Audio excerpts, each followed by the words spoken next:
Study IQ IAS, आपका selection हमारा mission. दो न्याय अगर तो आधा दो, उसमें भी यदि कोई बाधा हो तो दे दो केवल 5 ग्राम, रखो अपनी धरती तमाम, हम वहीं खुशी से खाएंगे, परिजन पे असी न उठाएंगे। रामधारी सिंह दिनकर की रश्मि रथी की ये पंक्तियां जो कृष्ण की चेतावनी के रूप में गाई जाती हैं, दरअसल बहुत मामलों में भारत की जो न्याय व्यवस्था है उसके लिए भी एक चेतावनी का एक प्रदर्शक है। क्यों मैं कह रहा हूं? जब हम मध्यकालीन इतिहास को पढ़ते हैं, भारत के मध्यकालीन इतिहास को पढ़ते हैं, तो हम पढ़ते हैं वहां पे जहांगीर की उस जंजीर के बारे में, जहांगीर बेल के बारे में, जो उसने आम जनता के लिए रखी हुई थी कि अगर कल को आम जनता सीधे सम्राट से कुछ कहना चाहे तो उसका प्रयोग कर ले। लेकिन ये एक प्रॉपर तरीका था। अगर हम इसको एक दूसरे शब्दों में देखें कि वो बॉडी, वो एपेक्स बॉडी जो भारत में न्याय की सबसे बड़ी प्रतिमूर्ति है, उस बॉडी को अगर किसी न्याय देने के लिए लोगों की पुकार या नीचे के केसेस के बजाय प्राइम टाइम या न्यूज़ डिबेट को देखना पड़े और वहां से वो केसेस को पिक करे, तो ये कई प्रकार के संदेह और कई प्रकार के प्रश्नों को सामने रखता है। आज हम उस पर ही बात करेंगे कि किस प्रकार से ये जो suo motu action supreme court ने त्रिशा शर्मा मामले में लिया, इस पे हम बात करेंगे और ये भी बात करेंगे कि किस प्रकार से ये केसेस बहुत बढ़ते जा रहे हैं और कहाँ मीडिया की भूमिका बहुत ज़्यादा बढ़ती जा रही है, जो कि नहीं बढ़नी चाहिए, है ना। क्या इसके माध्यम से किसी कमी को छुपाया जा रहा है? विस्तार से बात करेंगे। इस वीडियो को अंत तक जरूर देखिएगा, ठीक है। सर्वोच्च न्यायालय में जो स्वतः संज्ञान वाली बात है, इस पर हम विस्तार से बात करेंगे, ठीक है। ये PDF कहाँ मिलेगा आपको? ये PDF मिलेगा आपको मेरे टेलीग्राम पे, यानी कि टारगेट UPSC बाय विकास सिंह पे आपको PDF मिल जाएगा, है ना। और इंस्टाग्राम इट्स विकास लाइव पे भी आपका स्वागत है। और अगर आप हिंदी साहित्य वैकल्पिक विषय से जुड़ना चाहते हैं तो अंत तक रुकिएगा, आपके लिए एक स्पेशल अनाउंसमेंट है ना। चलिए, अब हुआ क्या कि दिसंबर 2025 में जो आपने त्रिशा शर्मा मामले को देखा ही होगा, त्रिशा शर्मा का विवाह दिसंबर 2025 में समर सिंह जो भोपाल के वकील हैं उनसे हुआ। उनकी जो मदर हैं, यानी कि त्रिशा शर्मा की जो मदर इन लॉ हैं, वो वहाँ पे जज थी। ये सब आपने देख लिया होगा, समझ लिया होगा।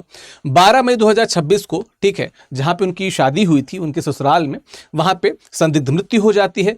परिवार द्वारा हत्या या दहेज का आरोप, मतलब त्रिशा शर्मा के परिवार द्वारा हत्या और दहेज हत्या का आरोप लगाया गया। अब क्या है, FIR में विलंब हुआ, CCTV की छेड़छाड़ का आरोप लगा। वो वीडियो भी आपने देखा होगा जहाँ पे बताया गया कि वो खुद से वो कुछ फेंट हो गई, उनको CPR दिया जा रहा था। सबको देखा आपने। आरोपी की जो मां है, जो सेवानिवृत्त जिला न्यायाधीश हैं, उनके प्रभाव पे बात की जा रही थी कि she is influencing like anything. The way वो बयान दे रही थी, इट वाज बहुत क्रिटिसाइज किया गया इसको, है ना। अब दिक्कत यहां पे क्या है कि 23 से 25 मई 2026 के अराउंड जो सुप्रीम कोर्ट है, ऑनरेबल जो उच्चतम न्यायालय है, उन्होंने हस्तक्षेप किया, मीडिया रिपोर्टों के आधार पर स्वतः संज्ञान लिया। अब यूं तो ये देखने में बड़ा सही लग रहा है कि सुप्रीम कोर्ट ने स्वतः संज्ञान लिया, लेकिन एक सीधा सा जो इशू दिख रहा है कि क्या सुप्रीम कोर्ट के मन में ये बात नहीं आती कि वो जो निचली अदालत है, जो निचली कोर्ट है, जो उसके अंडर में आती है, वो इतनी इनकॉम्पिटेंट कैसे हो गई कि वो इस प्रकार के मामलों में आंख खोल के देख ही नहीं पा रही है ना।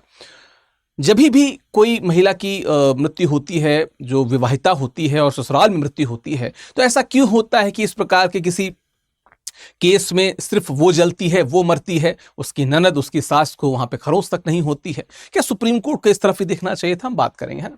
अब है क्या, पहली बात तो कि सुओ मोटो है क्या, लैटिन शब्द है जिसका अर्थ है स्वयं की प्रेरणा से, ठीक है, स्वयं की प्रेरणा से, स्वतः संज्ञान जो है। अब क्या होता है, नॉर्मली क्या होता है कि एक आदमी जो है वो याचिका दाखिल करता है, न्यायालय के पास जाती है, न्यायालय तक अगर पहुंच जाती है, न्यायालय अगर उसको समय दे देती है तो उस पर सुनवाई होती है।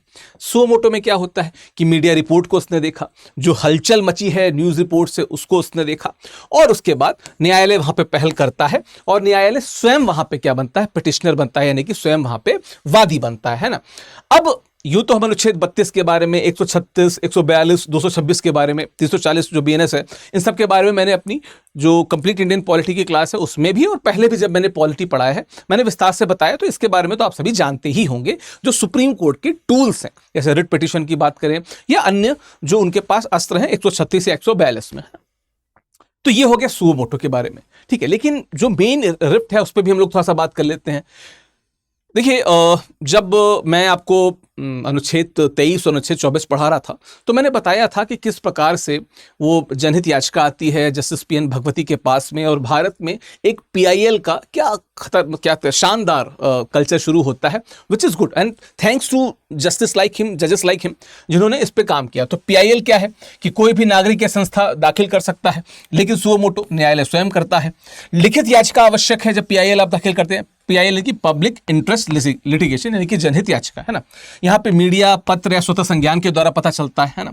विषय कैसा है, 1980 में जो सिस्टमेटिक मुद्दे हुए, मैंने आपको बताया, बंधुआ मजदूरी या पर्यावरण से जुड़े, आप एमसी मेहता केस को देख सकते हैं ना। एमसी मेहता तो बड़े लिटिगेटर है, जो भी इन्वायरमेंट का केस होता है आप उनको उसमें जरूर देखेंगे। आधुनिक काल में व्यक्तिगत अपराध के मामलों की जब हम बात करते हैं, तो उसके सेंस में इसकी विषय की प्रकृति यानी कि जो सुओ मोटो है उसको ज्यादा सुप्रीम कोर्ट टेक करती है ना।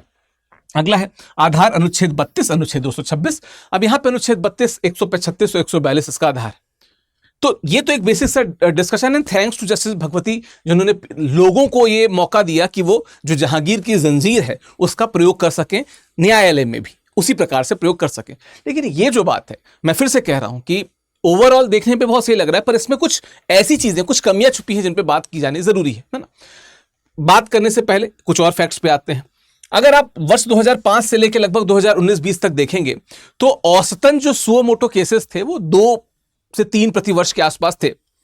वर्ष 2024 में लगभग 12 मामले आए जहां पे सुप्रीम कोर्ट ने सुओ मोटो यानी कि स्वतः संज्ञान लिया कुछ मुद्दों पे। अब क्या कारण थे? एक तो मीडिया का प्रभाव। इस समय 24/7 जो मीडिया चल रहा है, किसी भी विषय पे लगातार रगड़ता रहता है। मुद्दा काम का हो या ना हो, उनको तो उस पर रील काटनी है, वायरल करना है, अपनी जो इंडेक्स है, जो जिस पे लोग बहुत ज़्यादा देखते हैं, उसको बढ़ाना है, रेटिंग जिसे कहते हैं वो बढ़ाना है अपना, है ना। इसके अलावा अगर हम और विषयों को बात करें, तो कहीं ना कहीं संस्थागत विफलता की जो धारणा है वो भी इसके पीछे का एक पुश फैक्टर होती है ना, जहाँ पे स्थानीय पुलिस या एसआईटी पे अविश्वास जताया जाता है। अगला, जो निचली न्यायपालिका है उसकी कमजोरी भी उजागर होती है, क्योंकि भाई कोई मामला दर्ज होगा तो पहले निचली अदालत में दर्ज होगा। अगर तो सुप्रीम कोर्ट ने स्वतः संज्ञान लिया है, तो सुप्रीम कोर्ट को लगा ना कि कुछ तो कमी चल रही है, उस कमी को उस कमी को दूर करने के लिए सुप्रीम कोर्ट ने स्वतः संज्ञान तो ले लिया, लेकिन जो उसका बेस है, आधार है, यानी कि निचली अदालत का खराब होना, उस पर बात नहीं हुई, है ना। और राजनीतिक प्रशासनिक दबाव भी कई बार होता है। तो ये कुछ 4 या 5 ऐसे पुश फैक्टर होते हैं जिस कारण सुप्रीम कोर्ट को आप स्वतः संज्ञान लेते देखेंगे। लेकिन ये कोई बहुत अच्छा कारण या बहुत अच्छा पुश फैक्टर नहीं है। अगर इसमें हम इसकी या इसकी बात करें तो this is not a good thing, ठीक है, टू हैव, है ना। खैर आगे बढ़ते हैं।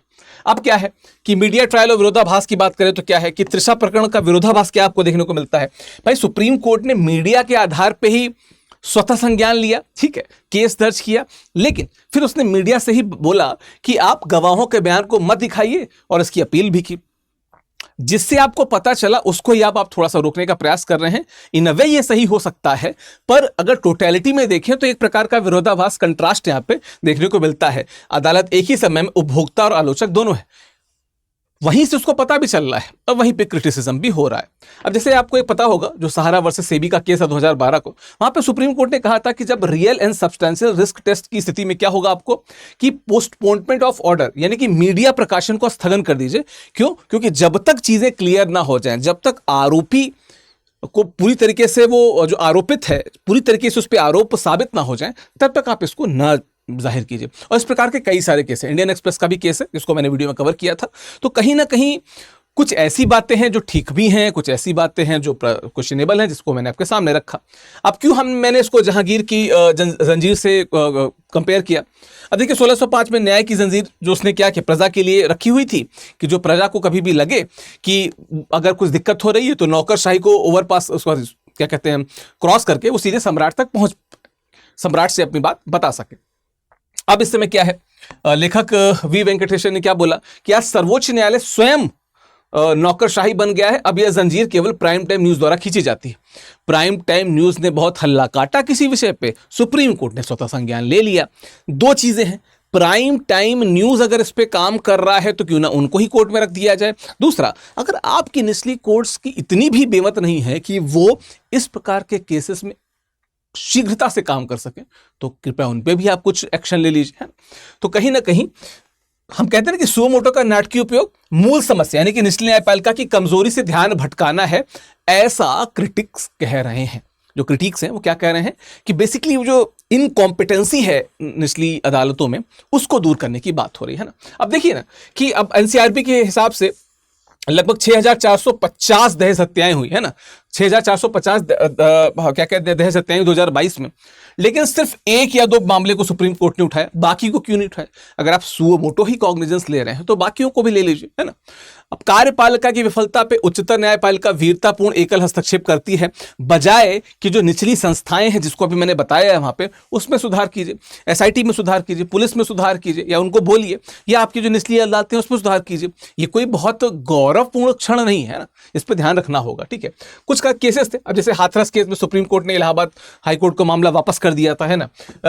आरजी कर केस में क्या हुआ, जो 2024 में आपको पता होगा कि बड़ा ही विभत्स एक लड़की के साथ बलात्कार हुआ और फिर उसको मार दिया गया था। तो सुप्रीम कोर्ट ने संज्ञान लिया, परंतु ट्रायल कोर्ट ने दोष सिद्धि की, है ना। इस पे बात तो ट्रायल कोर्ट को काम दे दिया जाए, असली काम तो ट्रायल जज ने किया, ठीक है। जो एपेक्स कोर्ट था उसने सुओ मोटो कॉग्निजेंस लिया, पर वो ट्रायल सही गया कि नहीं इस पे कोई बात नहीं हुई। मतलब आपने जब जनता का जो कह सकते हैं असंतोष था वो आपने देखा, तो आपने अपने पास केस तो ले लिया, लेकिन बाद में उस केस के साथ न्याय हुआ या नहीं इसको भी आपने नहीं देखा। ये एक दिक्कत की बात है। अच्छा, लखीमपुर खीरी केस 2021 में क्या हुआ कि 2026 तक 131 में से केवल 44 गवाहों की गवाही हुई।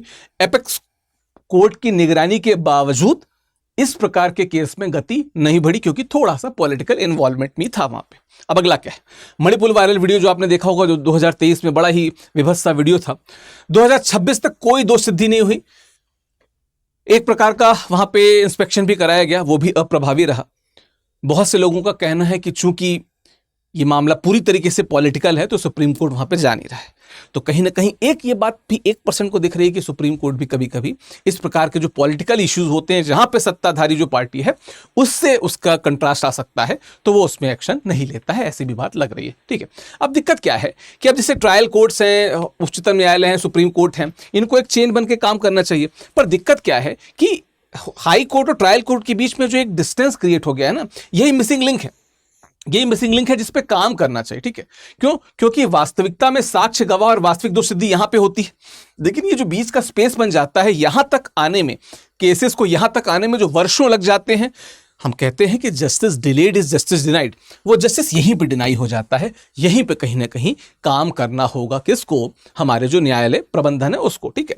तो उच्च न्यायालयों को अधीनस्थ न्यायालयों पे प्रशासनिक नियंत्रण प्राप्त है। सुप्रीम कोर्ट सीधे दखल देने के बजाय क्या करता है, इस प्रकार के जो ढांचा होता है, ठीक है, उसको मजबूत करने के लिए मतलब फोर्स कर सकता है, पर वो क्या करता है, सीधे सुओ मोटो लेता है कि लोगों का ध्यान ही उधर ना जाए।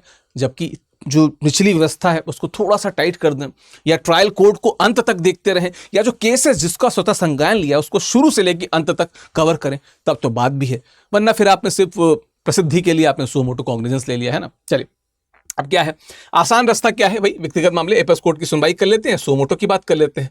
समय क्या है, तुरंत उच्च दृष्टता आ जाती है, प्राइम टाइम पे आ जाता है, बहुत सीमित समय के लिए केवल 1-2 केस पे बात होती है। अब बात क्या है कि न्यायिक प्रणाली को अगर हमने सही कर दिया, अगर संस्था का सुधार कर दिया, तो ये कठिन रास्ता भले हो, लेकिन यही रास्ता सही है।